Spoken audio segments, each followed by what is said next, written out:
నమో బ్రహ్మాదిభ్యో బ్రహ్మ విద్యా సంప్రదాయకర్తృభ్యో వంశ ఋషిభ్యో మహద్భ్యో నమో గురుభ్యః.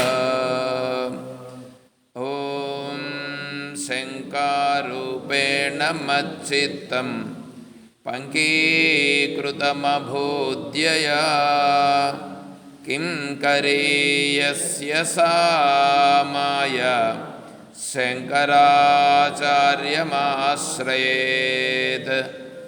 ఓం యుక్తాహారవిహారాయ వివిక్తస్థలవాసినే మలయాళయతేంద్రాయ బ్రహ్మనిష్ఠాయ తే నమః. ఓం సర్వమంగళమాంగళ్యే శివే సర్వార్థసాధికే శరణ్యే త్ర్యంబకే దేవి నారాయణీ నమోస్తుతే. ఓం నారాయణం నమస్కృత్య నరం చైవ నరోత్తమం దేవీం సరస్వతీం వ్యాసం తతో జయముదీరయేత్. ఓం సహనా భవతు సహనౌ భునక్తు సహ వీర్యం కరవావహై తేజస్వినావధీతమస్తు మా విద్విషావహై. ఓం శాంతి శాంతి శాంతి. హరి ఓం తత్సత్. ఓం శ్రీ గురుభ్యో నమః. హరి ఓం. పరిపూర్ణ పరబ్రహ్మస్వరూపులకు ప్రియాత్మ బంధువులారా, ఓం. ఈ ధ్యానము ప్రాక్టికల్స్.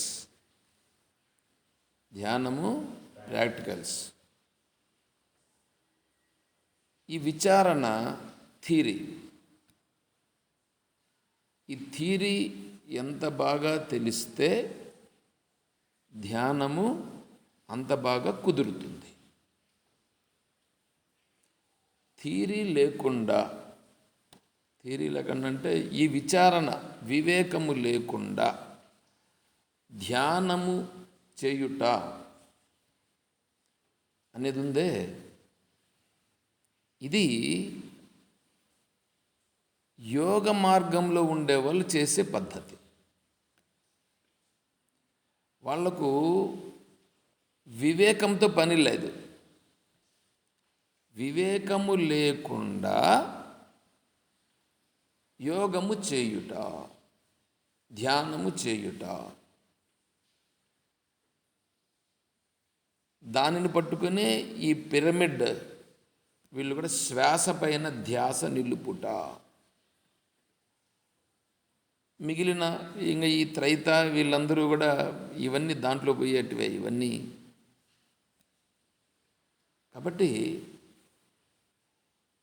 వివేకము లేని యోగము ఏదైతే ఉన్నదో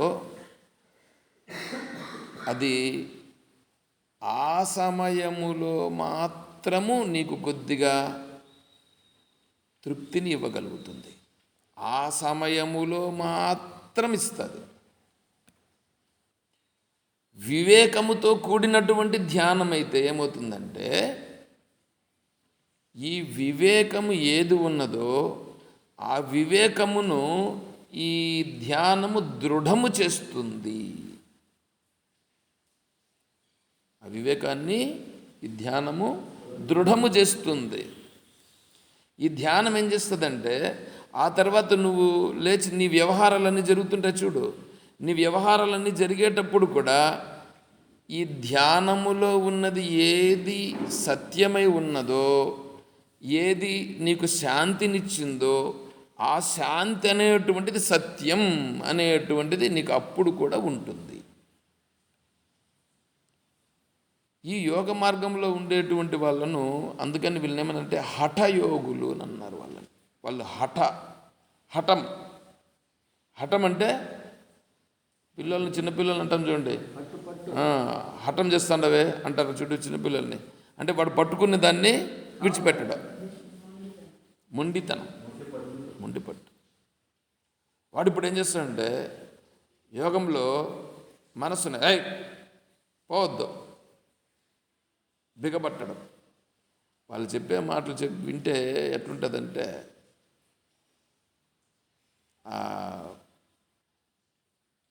ఇక్కడ ఇది గణేశపురం ఉంది కదా,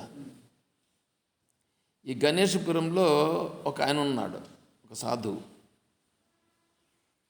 ఆయన వచ్చాడు ఇక్కడికి, అంటే ఇప్పుడు కాదు, ఇంతకుముందు కలిసినప్పుడు వచ్చినాడు. వస్తే భగవద్గీత గురించి మనం ఇక్కడ విచారం చేస్తామని తెలుసు ఆయనకి. సరే, ఆయన నాతో మాట్లాడాడు.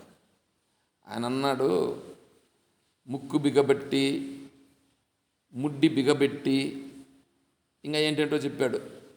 ఇవన్నీ చేస్తే అది యోగం అవుతుంది అని ఏంటంటే చెప్పుకొని వచ్చాడు. నేను చెప్పినా ఆయనకు అర్థం కాదు, నేను చెప్పినా కూడా ఆయనకు అర్థం కాదు. కాబట్టి నేనేం చేశానంటే, సరే మీ పద్ధతిని మీరు పాటించండి అని అన్నా నేను. ఎందుకంటే ఆయన చెప్తాంటే ఇది ముక్కు బిగబెట్టాలా, ముడ్డి బిగబెట్టాలా, ఇంకెందో బిగబెట్టాలా, ఇంకెందో మూసిపెట్టాలా, అది మూసిపెట్టాలా, ఇది ఏందో. సరే మూసిపెట్టినాము అని అనుకో, ఎంతసేపు మూసిపెట్టినంతసేపు మళ్ళా పోతుంది. కాబట్టి మూసిపెట్టినంతసేపు ఉండడం కాదు మనకు కావాల్సింది, సహజంగా ఉండుట కావాలి. గాలి సహజంగా ఉన్నది, శ్వాస సహజంగా పోతూ వస్తున్నది. అదే విధముగానే తెలివి సహజముగా ఉన్నది.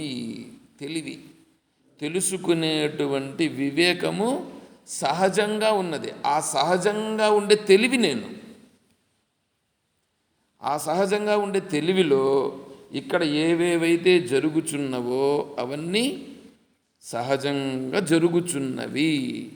నేనేం చేస్తున్నానంటే దీనినంతా నేను చెప్పినట్లు చెయ్యాలి, నేను చెప్పినట్లుగా ఉండాలని మనము భావించి దానిని కంట్రోల్ చేసే ప్రయత్నం చేసి ఇలా జరగాలని అనుకుంటున్నాం.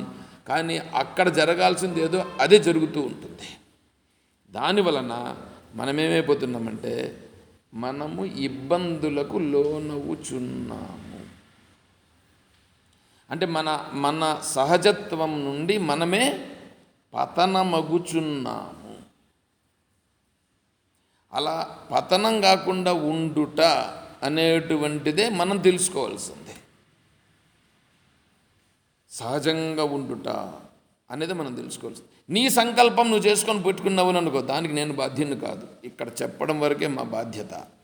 తెలుసుకున్నారా? తెలుసుకుంటారు. తెలుసుకోలేదా? ఇంకంతే, అనాల్సిన మనకెందుకు, వాళ్ళ ఇష్టం.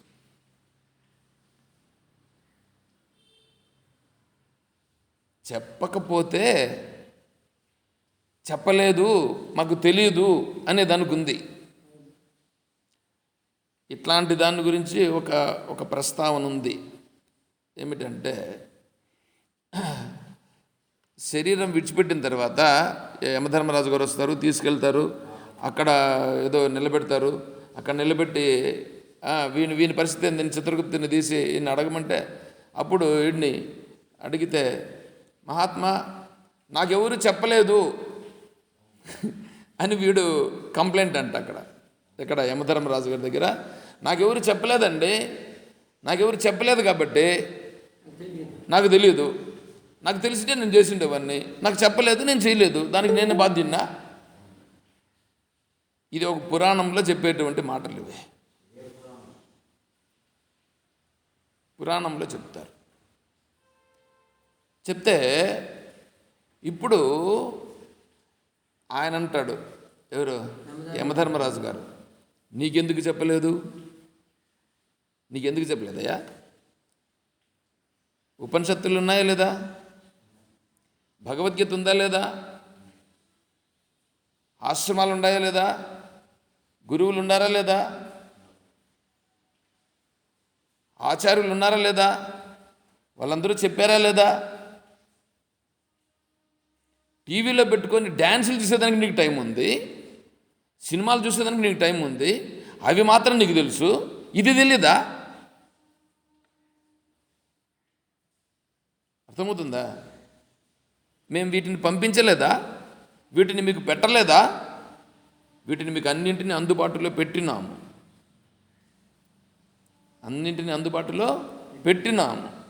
నీకు సౌకర్యంగా తెచ్చిపెట్టినాము, నీవు ఉపయోగించుకోలేదు. కాబట్టి శిక్ష ఎవరికి? నీకే. నువ్వు నాపైన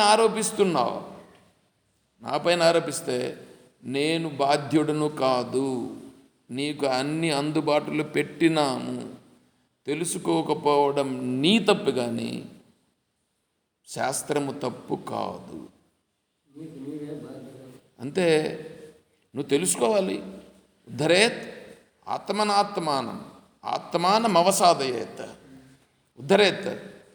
అయ్యా, అన్నం లేకపోతే నువ్వు అన్నం కోసం నువ్వు వెతకట్లే? మీ ఇంట్లో అన్నం చేయలేదండి, నువ్వు గమన కూర్చుండేస్తావా?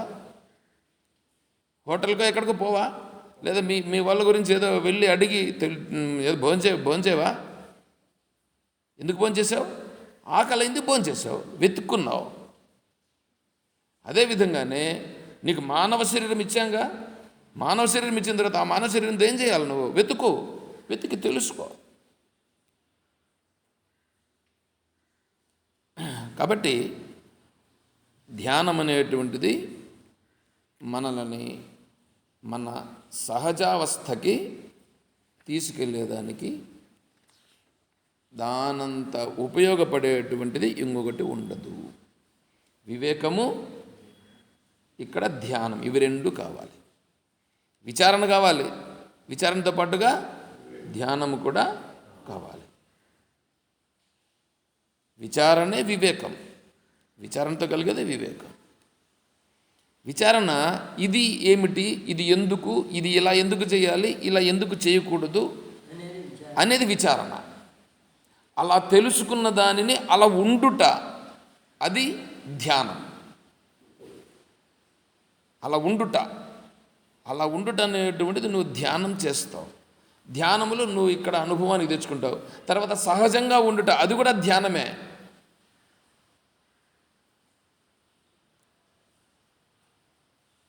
స్వయముచ్చలితే దేహీ న్యస్త సమాధిన నిశ్చలం తం విజానీయాత్ సమాధిస్తస్య లక్షణం. దేహము లేచింది, దేహ వ్యవహారాలన్నీ జరుగుతూ ఉన్నాయి, కానీ తను మాత్రము సహజావస్థలో ఉన్నాడు. అది సమాధి,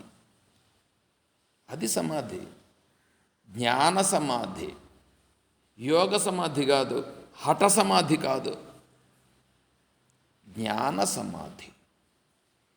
అంటే దేహము లేచి దేహ వ్యవహారాలు చేస్తుంటాడు. ఈడు చెయ్యడు, వీడు సంకల్పించడు. బుద్ధి లేకుండా మీ అంతటా మీ ఆలోచనలు మీరు పెట్టుకోవద్దు. నాకు సరిపెట్టక చెప్తాడు అనుకోవద్దు. పుచ్చలు లేచిపోతాయి. మీకు సమన్వయంగా చేసుకొని శాస్త్రాన్ని మీకు సరిపోయేది కాదు. ఇది శాస్త్రం ప్రకారం నీ బుద్ధిని ఆలోచన చేయి. నీ బుద్ధికి సరిపోయేటట్లుగా చేసి నాశనం చేసి పెట్టారు హిందూ మతాన్ని.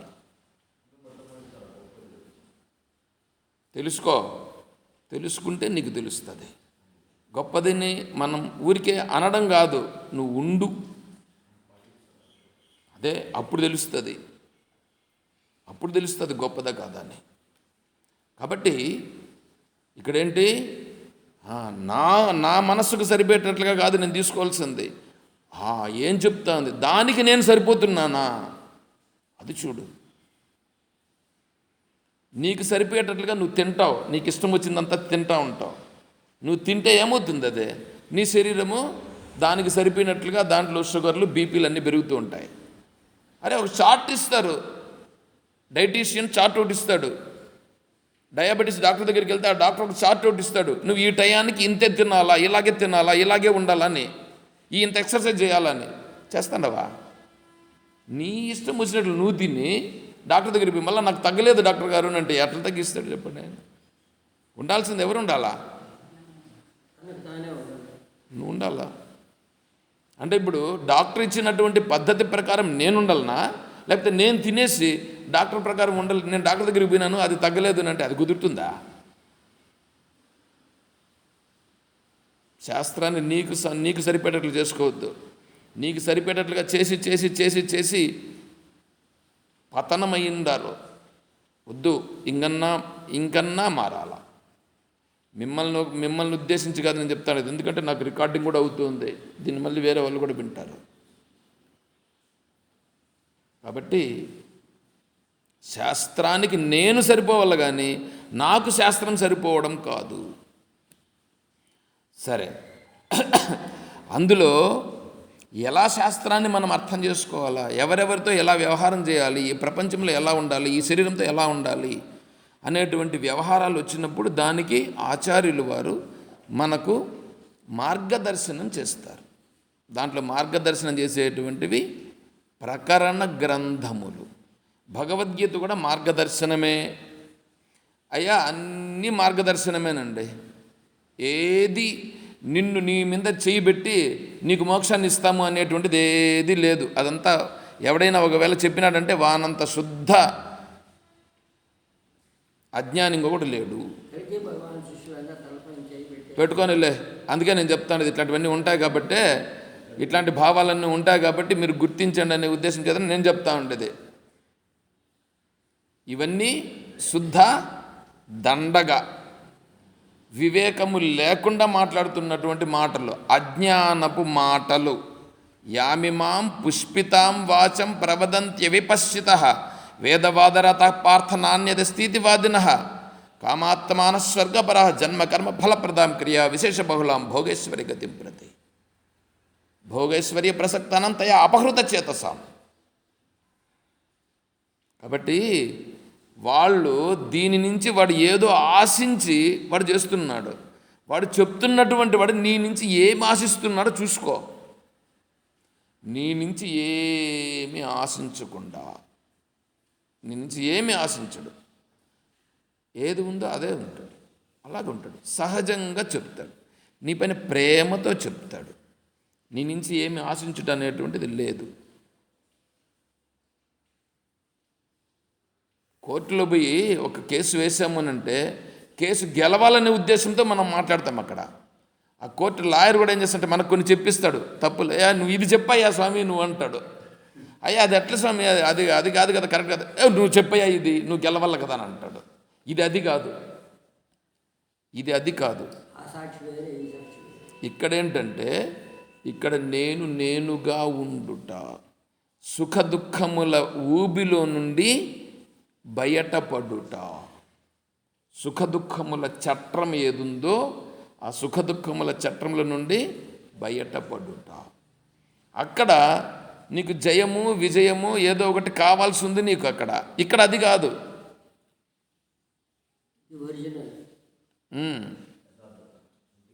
దీంట్లో నుంచి బయటపడుట, సుఖ దుఃఖముల నుండి బయటపడుట, సహజంగా ఉండుట.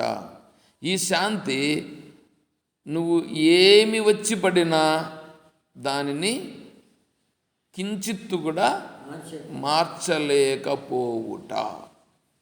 ఆకాశమును ఎన్ని వచ్చి ఏమి చేసినా, ఎన్ని బాంబులేసినా, ఏమి చేసినా ఏమి కాదు. అలాగే ఇక్కడ కూడా ఏ శాంతి అయితే ఉన్నదో యం లబ్ధ్వా చ అపరం లాభం అన్యతేన అధికం తతః దీనికంటే ఇంకొకటి లేదు. యస్మిన్ స్థితో న దుఃఖేన గురుణాపి విచాల్యతే. దీనికంటే ఇంకొక మించిన లాభం ఇంకొకటి లేదు. అటువంటిది మనం ఇక్కడ తెలుసుకోవాల్సింది. ఆచార్యులు వారు మనకు మార్గదర్శనం అది చేస్తున్నారు. మనం అలా పట్టుకుంటున్నాం. అందులో ప్రకరణ గ్రంథంలో ప్రశ్నోత్తరిలో పాశమనగా ఏమిటి అంటే, పాశం మమతాభిమాన, అభిమానం, అభిమానం. ఈ శరీరము నేను, ఈ శరీరమే నేను అనేటువంటిది అభిమానమున్నా కదా. నేను పలానా కులస్థుడును, నా కులం వాళ్ళని వేరే ఏమన్నా అనండి, ఎవరన్నా అంటే మా కులం వాళ్ళందరూ ఏకమైపోతారు. మా కులం వాళ్ళందరూ, నేను ఒకటి కాదు, మా కులం వాళ్ళు ఎక్కడెక్కడ ఉండాడో అక్కడ ఉండే వాళ్ళందరూ. అరే అమెరికాకు పోయినారండి, అమెరికాకు పోతే అక్కడ కూడా మా కులం అంటాను. బ్రిటన్ పోతే ఆడు కూడా మా కులం వాళ్ళు ఉండారండి. వీడు ఇంకా స్వర్గానికి పోతే స్వర్గంలో కూడా మా కులం వాళ్ళు అనబోతాడేమో వీడు. పుణ్యం ఉండేటువంటి వాళ్ళంతా మా కులం వాళ్ళు అనబోతాడు వీడు. ఇట్లా ఉంటుంది. అట్లా కాదు. అంటే ఇది అభిమానం, దేహాభిమాన పాసేన ఏమన్నాడు?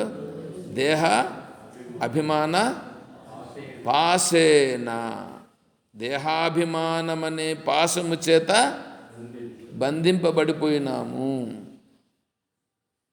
కులము, గోత్రము, నేను స్త్రీని, నేను పురుషుడను. అవును, నేను అందముగా ఉన్నాను, నేను మాత్రమే భగవద్గీతను బాగా పారాయణము చేయగలుగుతాను. అభిమానం, పాశం. నేను మాత్రమే దేవుణ్ణి బాగా అర్చన చేయగలుగుతాను. పాశం. ఇవన్నింటి నుంచి బయటపడాల. ఇదే పాశము, ఇది పాశం అని చెప్పి తెలుసుకుంటే దీంట్లో నుంచి మనం బయటపడితే ఫ్రీ. చూసారా? ఫ్రీ. నువ్వు ఏమీ చేయకుండా ఉండుటయే నీ స్థితి. నువ్వు ఏమీ చేయకుండా ఉండుట నీ తెలివి. తెలివి ఏం పని చేసింది చెప్పండి? తెలివి గుర్తిస్తుందంతే. తెలివి గుర్తిస్తుందంతే. అర్థమవుతుందా? లోకేస్మిన్ ద్వివిధా నిష్ఠ పురా ప్రోక్త మయా నఘ జ్ఞానయోగేన సాంఖ్యానాం కర్మయోగేన యోగినాం. జ్ఞానయోగులకి, సాంఖ్యులకి జ్ఞానయోగం. జ్ఞానయోగం అనంటే జ్ఞాననిష్ఠ.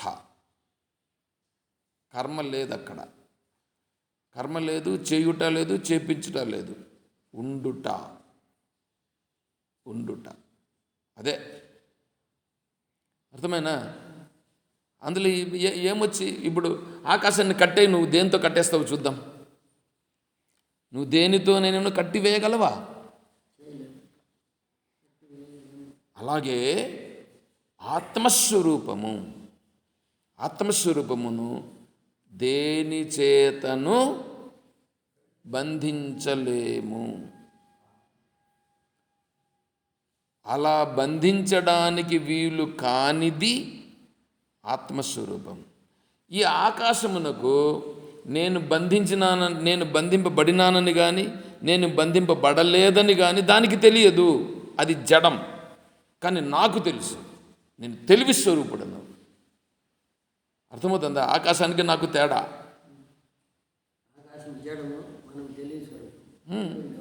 నేను దేని చేతను బంధింపబడేవాడను కాదు. అది తేడా. కాబట్టి పాశం అనేది నన్ను ఏమీ చెయ్యలేదు. ఏమంటే దయ్యం ఉందని అనుకోండి, ఒకవేళ దయ్యం ఉందని అనుకోండి, దెయ్యం ఉంది అంటే భయపడతారు కదా. ఎవడు భయపడతాడు? దెయ్యం ఉంది, దెయ్యం వస్తుంది, ఈ శరీరాన్ని ఏమో చేస్తుంది అనుకునేవాడు భయపడతాడు. కానీ ఈ శరీరం నేను కాదు అని ఉన్నాడు. ఇప్పుడు దెయ్యం వచ్చింది. దీనికి యోగ వాసిష్టంలో కథ ఒకటి ఉంది. ఇదే దీనిపైన ఒక రాజు మంత్రి ఇద్దరు కలిసి వేటకు వెళుతారు. ఏదో ప్రాబ్లమ్స్ చేస్తున్నాయనంటే ఆ వేటలో వాటన్నింటినీ వేటాడి అన్నింటినీ అయిపోయిన తర్వాత వీళ్ళిద్దరూ రాజు మంత్రి మాత్రం తప్పిపోయి ఆ నీళ్ళ కోసమని పోతారు. వీళ్ళు పోతే ఒక కీకారణ్యంలో చిక్కుకుంటారు. అక్కడ పోతే ఒక పెద్ద మాను, ఆ మానులో ఒక బ్రహ్మరాక్షసి, ఆ బ్రహ్మరాక్షసి కనిపిస్తుంది. వీళ్ళేమో నీళ్ళ కోసం వెతుక్కుంటూ పోతున్నారు. ఆ బ్రహ్మరాక్షసి కనిపించి నాకు ఆహారం దొరికింది, నేను వీళ్ళని తినేస్తానని చెప్పి ముందర నిలబడి అని ఆహాకారాలు చేస్తుంది. ఈ రాజు అంటాడు, నువ్వు నన్ను ఏం చేయలేవు అంటాడు. ఈ బ్రహ్మరాక్షసికి నేను నిన్ను తినేస్తాను అని అంటాడు. నువ్వు నన్ను తింటావు, నువ్వు ఏం చేయలేవు, నువ్వు పో, ఊరికి ఎందుకు తలకా నొప్పి అని అంటాడు. అంటే అదనుకుంటుంది రాజు కాబట్టి ఈయన దగ్గర విల్లంబులు ఉన్నాయి, వాటితో ఏమన్నా కొడతానని అనుకుంటున్నాడేమో అని అనుకొని నీ విల్లంబులు ఇవన్నీ నన్ను ఏం చేయలేవు అని అంటుంది. విల్లంబుల గురించి నేను మాట్లాడడం లేదు, అసలు నువ్వు నన్నేమి చేయలేవు, ఎందుకు ఊరికి గమ్మున పో అంటాడు. అంటే అప్పుడు దానికి డౌట్ కలుగుతుంది, ఇదేంది ఇతను ఎట్లా అంటున్నాడే, ఏ ధైర్యంతో నువ్వు అంటున్నావు నేను నిన్ను తినేస్తానని అంటున్నానంటే, నువ్వు నన్నేమి చేయలేవని అంటున్నాను అంటాడు ఈయన. ఎట్లా అంటున్నావు నువ్వు అని అంటే, చూడు ఎప్పుడెప్పుడు ఏమేమి చేసుకున్నావో, ఇప్పుడు బ్రహ్మరాక్షసిగా ఉండవు, ఇప్పుడు మళ్ళా నన్ను తింటాను అని అంటున్నావు, తింటే ఇంకా పనికిరాని స్థాయికి పోతావే కానీ నువ్వేం విడుదల పొందవు అని అంటాడు. వెంటనే దానికి నిజమే కదా, ఎందుకంటే వాటికి కొన్ని శక్తి సామర్థ్యాలు ఉంటాయి, మనకు కూడా ఉంటుంది. అట్లాగే అవి కూడా చూసి నిజమే కదా అని, అట్లయితే నువ్వు ఏ ఉద్దేశంతో చెప్తున్నావు అంటది. ఏ ఉద్దేశంతో చెప్పడం ఏమిటి, ఉన్న సత్యమును బట్టి నేను చెప్తున్నాను అంటాడు. ఉన్న సత్యమును బట్టి ఏమిటది, అప్పుడు ఆత్మతత్వాన్ని గురించి అతను చెప్తాడు. అప్పుడు బ్రహ్మరాక్షసి వచ్చి ఆ రాజును శరణుజొచ్చి ఆ తర్వాత అది సరెండర్ అయ్యి మళ్ళీ ఏదో అవుతుందని అనుకోండి. ఎందుకు చెప్తున్నామంటే అలా ఉంటుంది ఇక్కడ పరిస్థితి. శరీరమే నేను కాదు, ఇంక నువ్వేంది నన్ను చేస్తావు, దయ్యం కాదు రాక్షసు కాదు. ఇప్పుడు రాత్రిలో పోతున్నాం అనుకోండి, ఏం భయం ఏంటి, దయ్యాలు వస్తాయి, దయ్యాలు కాకపోతే భూతాలు రాని, ఇంకోటి రాని ఎవడు వస్తే నాకేంటి. చూడండి ఎట్లా ఉందో. కాబట్టి శరీర భావన అనేటువంటిది ఎంత బలిష్టంగా ఉంటే భయం అనేది అంత బలిష్టంగా ఉంటుంది. కాబట్టి ఈ పాశము నుండి మనం బయటపడాలి. ఆత్మతత్వాన్ని తెలుసుకుంటే బయటపడతాం. ఇంకొకటి చెప్తున్నాడు ప్రశ్న, శిష్యుడు అడుగుతున్నాడు, సమ్మోహయత్యేవా, చెప్పండి. సురేవకా స్త్రీ. దీన్ని చాలా బాగా అర్థం చేసుకోవాలి, లేకపోతే చాలా దీన్ని వ్యతిరేక అర్థాలతో చెప్పేసి చాలా ఇబ్బంది పెడతారు. ఏమడుగుతున్నాడంటే సమ్మోహయత్, సమ్మోహమును కలిగించేది, మోహము సమ్మోహము. మోహం అంటేనే వీడి భావం అనేటువంటిది లేకుండా వాళ్లకు వశమైపోవడం, దేనికో ఒకదానికి వశమైపోవడం. అప్పుడు వీడి మనస్సు అనేటువంటిది ఆలోచన జ్ఞానం ఉండదు. వీడి ఆలోచన జ్ఞానము లేకుండా దానికి లోబడిపోవుటను మోహము అంటారు. సమ్మోహం అని అంటే వీడికి చెప్పినా కూడా గుర్తించకుండా, చెప్పినా కూడా గుర్తించలేకుండా దానికే లోబడిపోవడం. గుర్తించినట్లుగా ఉండేది వినినంతసేపు, నిజంగా ఎంత వీడు భలే విన్నట్లుగా ఉన్నాడండి అని అనిపిస్తుంది మనకి. తీరా అడిగిపోయేటప్పటికీ ఇదంతా ఏముండదు, ఇదంతా కూడా ఏముండదు. ఒకతను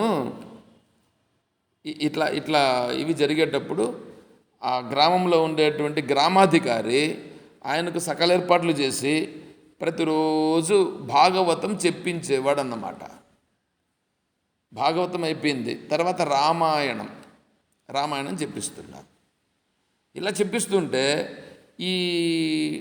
ఆ గ్రామాధికారి ఉన్నాడు కదా, ఆయనకు మధ్యలో ఒక పని పడింది. వేరే ఊరికి వెళ్ళాల్సి వచ్చింది. వేరే ఊరికి వెళ్ళాల్సి వస్తే అందరూ వింటున్నారు కదా, కానీ ఈయన గ్రామాధికారి ఉంటే కదా బాగుంటుంది అనే ఉద్దేశం చేత, మేము ఈ విధంగా వేరే ఊరికి వెళ్ళాల్సి ఉందండి, మీరు మాత్రం కంటిన్యూ చేయండి అని అన్నాడు. అయ్యా, మీ బదులుగా మీ వాళ్ళని ఎవరినన్నా ఒకరిని పెట్టండి అని అన్నాడు ఈయన చెప్పేవాడు. అయ్యా, నా కొడుకేమో ఉన్నాడు, నా కొడుకుని పెట్టేదానికి నాకు మనస్సుకు ఇష్టము లేదు అని అన్నాడు.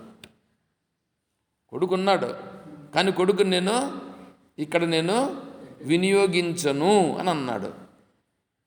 అదేమిటి, మీరు పోతున్నారు, మీ ప్రదేశంలో మీ కొడుకు పెడితే మీ కొడుకు కూడా మంచిదే కదా, ఆయన కూడా తెలుసుకుంటాడు కదా అంటే, అదే నా బాధ. ఏమిటంటే, నేనైతే ఈడ వింటాను, ఆడికి నా పని నేను చేసుకుంటా.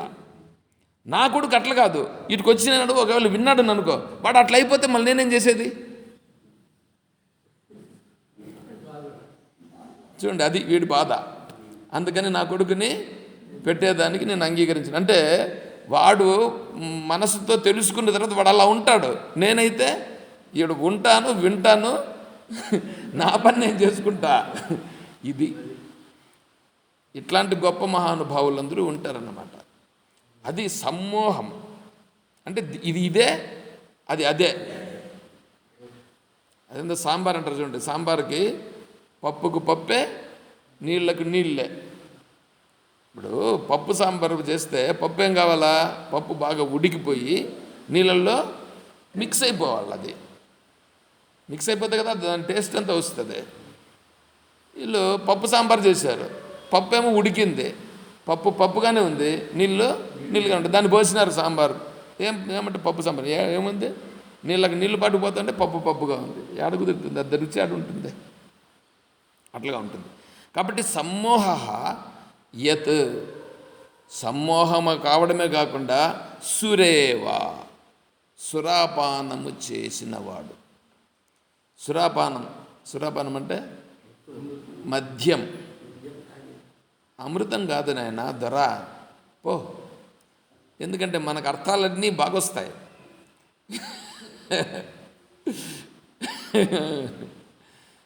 కాబట్టి ఈ వాళ్ళకు అమృతమే లేదే. ఈ మద్యపానము సేవించిన వాళ్ళు,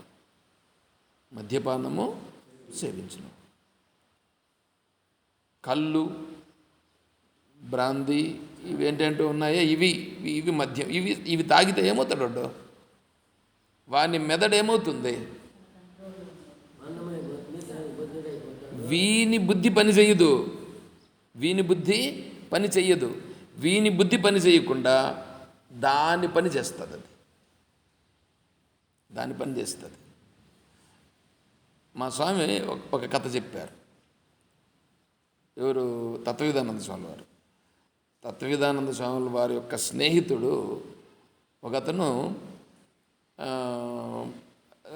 ల్యాబ్లో పనిచేసేవాడు. అంటే ల్యాబ్లో ఈ అటెండర్స్, దాని తర్వాత కొంచెం పైన ఉండేటువంటి వాళ్ళు, పైన ప్రొఫెసర్స్ వాళ్ళు ఉంటారు. ఇట్లా పనిచేసే వాళ్ళు ఉన్నారన్నమాట. ఈ కింద పనిచేసేటువంటి అసిస్టెంట్గా ఉన్నాడే, ఇతన్ని ఎప్పుడూ ప్రొఫెసర్ అరుస్తూనే ఉంటాడనమాట. ఎందుకంటే వాడు తప్పులు చేస్తూ ఉంటాడు, ఆయన ఏమన్నా ఊరికి అరవాలని ఉంటుందా? ఆ ప్రొఫెసర్ ఎప్పుడూ అరుస్తూ ఉంటే వీడికి లోపల ఎప్పుడు వాడిని బాగా తిట్టాలా, కొట్టాలా, ఏమో ఒకటి చేయాలనేది వీనికి లోపల. ఏం చేయాలా ఏమి అర్థం కాలేదు వీనికి. బాగా లోపల అణుచుకొని ఉన్నాడనమాట. డైరెక్ట్గా అనలేడు, అనకుండా గమ్మున అనలేడు. సరే, కొంతకాలానికి ఏమైందంటే ఆ ప్రొఫెసర్ ఇంట్లో ఏదో ఒక ఫంక్షన్ వచ్చింది. ఆ ఫంక్షన్కి వీడిని కూడా ఏం చేసింటే రేపు ఫంక్షన్కి వచ్చేసాయి అని చెప్పి పిలిచాడు అసిస్టెంట్ కూడా. సరే సార్ వస్తానన్నాడు. అప్పుడు ఆ ఇంట్లో ఏంటంటే ఇప్పుడు అందరూ పార్టీలు ఇస్తారు కదా, అట్లాగే ఇది కూడా ఇచ్చారు. ఏది మద్యం కూడా ఇచ్చారు. ఈయన కూడా వచ్చినాడు అసిస్టెంటు. ఏందో చదివింపులన్నీ ఏమైపోయినాయి. ఇంకా సరే ఇవన్నీ కూడా ఏం చేశారంటే తాగుతూ ఉన్నారు. వీడు బాగా తాగినాడు. ఎవరు? ఈ అసిస్టెంట్ తాగి బాగా కైపెక్కిన తర్వాత, రే ప్రొఫెసర్ రారట్లా, ప్రొఫెసర్ రారట్లా అంట. అసిస్టెంట్ ఆయనది ఆయన ప్రొఫెసర్ చూసి ఏదోలే వాడు ఏదో మైకంలో ఉన్నట్టు, నిన్నే రారట్లా ఇష్టం వచ్చినట్టు పిలిచి పెద్ద గలాట చేశాడంట. ఈ పక్కలో ఉండే వాళ్ళందరూ పట్టుకున్నారు ఎవరిని, అసిస్టెంట్ని పట్టుకుంటే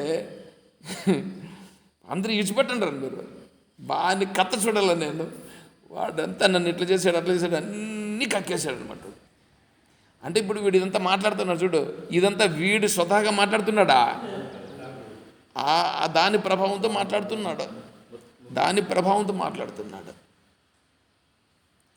ఇప్పుడు ప్రొఫెసర్ వాడిని కొట్టేదానికి పోతే ఇప్పుడు ప్రొఫెసర్ని కొంతమంది పట్టుకున్నారు. ఎందుకు? వాడు తాగేసిండేవని మాటలు నువ్వు ఎందుకు పట్టించుకుంటావు? వద్దు అని చేశారు, పట్టుకోండి. సరే ఆ రోజు అయిపోయింది. వాడు బాగా తాగేశాడు, తిట్టాడు, ఏమేమైంది, వాడిని ఏదో పిలుచుకొని ఏదో చేశారు. మరుసటి రోజు ఆఫీస్కి వెళ్ళాలి కదా. ఆఫీస్కి వెళ్ళాలంటే ఇప్పుడు వీడికి రాత్రి జరిగిందే తెలిసింది. ఇప్పుడు పోతే ప్రొఫెసర్ ఏమంటాడు? వాడు వచ్చి స్వామీజీ దగ్గరికి వచ్చాడట. స్వామీజీ దగ్గరికి, ఎందుకంటే స్వామీజీకి ఆ ప్రొఫెసర్ ఫ్రెండ్. వచ్చి, స్వామి నన్ను ఎట్లన్నా బయటపడేయండి అని అడుక్కున్నాడట. నువ్వు చేసిన తప్పే కదా అన్నాడు అనమాట. తెలియక చేసినాను స్వామి, కాకపోతే నా మనసులో అవన్నీ అనుకున్నాయి స్వామి, అది ఎట్లా వచ్చేసినాయి రాత్రి చెప్పేది అన్నాడు. సరే బాగానే ఉంది, అట్లయితే ఇప్పుడు ఎట్లా అని చెప్పి అడిగాడు. సరే స్వామీజీ ఏమన్నారంటే, నువ్వు నేరుగా పో, ఆఫీసుకు పోయి నేరుగా మీ ప్రొఫెసర్ దగ్గరికి వెళ్ళి నీ డ్యూటీ ప్రకారం నువ్వు చేసుకో. ఏమన్నా మీ ప్రొఫెసర్ పిలిచి అడిగితే అప్పుడు సార్ క్షమించండి అని చెప్పి నువ్వు అడుగు. క్షమించండి అని చెప్పి అడిగి, నాకు తెలియకుండా నేను ఏదేదో చేసేసినాను సార్, క్షమించమని చెప్పి నువ్వు అడుగు అని చెప్పి చెప్పారట. సరే వీడు భయపడతానే పోయాడు ఆఫీస్కి. ఆఫీస్కి పోతే ప్రొఫెసర్ రాలేదనమాట. ఎందుకంటే వీడు రాత్రి ఇంత పని చేసినాడు, ఇప్పుడు మళ్ళీ ఆఫీస్కి పోతే ఇంకా వీడు ఏం చేస్తాడని ప్రొఫెసర్ రాలేదన్నమాట. ఆ రోజు లీవ్ పెట్టాడట. సరే మరుసటి రోజు మళ్ళా వచ్చినాడు. ఇప్పుడు వీడికేమి, ప్రొఫెసర్ నిన్న రాలేదు, ఏదో కక్ష నా మీద పెట్టుకున్నాడు వీడికి. మరుసటి రోజు మళ్ళీ ప్రొఫెసర్ వచ్చినాడు, వీడు పోయినాడు. వీడు పోతే ప్రొఫెసర్ గమన కూర్చో అన్నాడు అనమాట. టేబుల్ దగ్గర కూర్చోనంటే పోయి నిదానంగా పోయి అడిది సంతకం పెట్టేసి చిన్నగా వస్తానమాట. ప్రొఫెసర్ చూస్తే వీడికి లోపల భయము, ప్రొఫెసర్ కూడా లోపల కొద్దిగా ఇబ్బంది, ఎందుకంటే వాడిని మాట్లాడితే వాడేమంటాడని. ఇప్పుడు ఇద్దరికీ ఇది ఏర్పడింది. తర్వాత ప్రొఫెసర్కి కూడా స్వామీజీ చెప్పారట, ఎందుకు అట్లా చేస్తావు అని ప్రొఫెసర్కి చెప్పాడు. వీనికి కొద్దిగా నచ్చ చెప్పాడు. సరే మళ్ళీ వాళ్ళు సెటరేట్ అయినారంట. ఎందుకు చెప్తున్నామంటే దాన్ని తాగితే ఏమైపోతాడు, వీని బుద్ధి ఏమైపోతుంది, నాశనం అయిపోయి దాని ప్రకారం వెళ్ళిపోతుంది.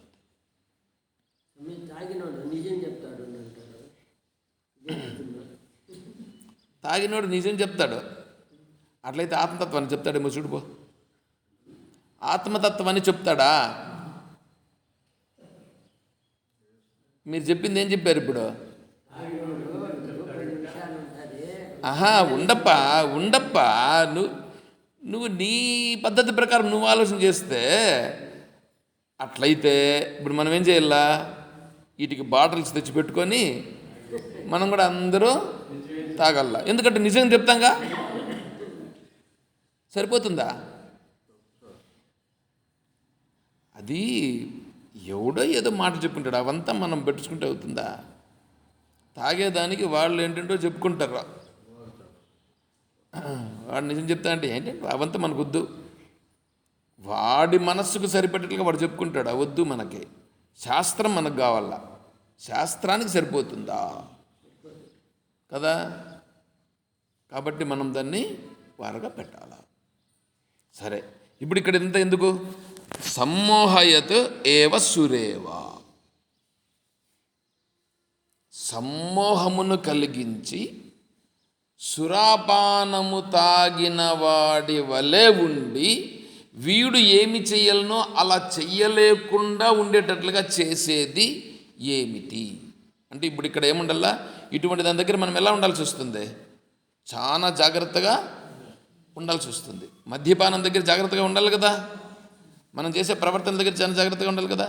దానిని ఇక్కడ ప్రశ్న వేసి చెప్తే దానికి ఇక్కడ సమాధానంగా స్త్రీ అని చెప్తున్నారు. అంటే ఇప్పుడు ఏంటి? స్త్రీలతో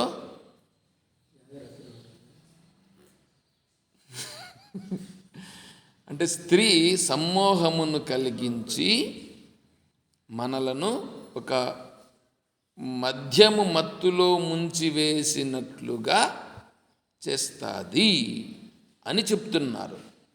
అయ్యా, స్త్రీ అని ఎందుకు చెప్పారు? ఏం పురుషుడు కాదా? అందుకని నేను మొదట్లోనే చెప్పా, దీనికి అర్థం చెప్పేటప్పుడు చాలా జాగ్రత్తగా చెప్పాలి. అర్థం చేసుకునే వాళ్ళు కూడా చాలా జాగ్రత్తగా అర్థం చేసుకోవాలి. స్త్రీకి పురుషుడు, పురుషునికి స్త్రీ, ఇద్దరూ కూడా ఇక్కడ అదే. కాకపోతే ఇక్కడ స్త్రీ అని ఎందుకు చెప్పారంటే, పురుషుల డామినేషన్ ఉండేటువంటి సమాజం, పురుషుల డామినేషను ఉండే,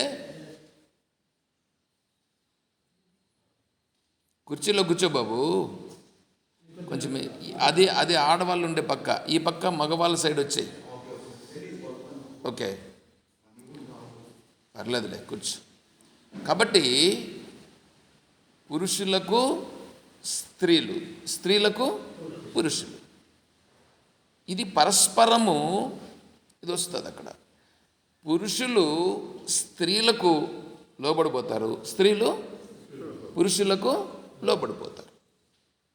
అయితే ఇక్కడ స్త్రీ చెప్పడానికి పురుషుల డామినేషన్ ఉండేటువంటి సమాజం మనది. అదే ఇప్పుడు తమిళనాడు వినామనుకోండి, తమిళనాడులో ఏం పేరు పెట్టుకుంటారు? వాళ్ళ పేరు పెట్టుకోవాలంటే ముందర నాన్న పేరు పెట్టుకుంటారు. అంటే ఏంటి? తండ్రి వారసత్వం.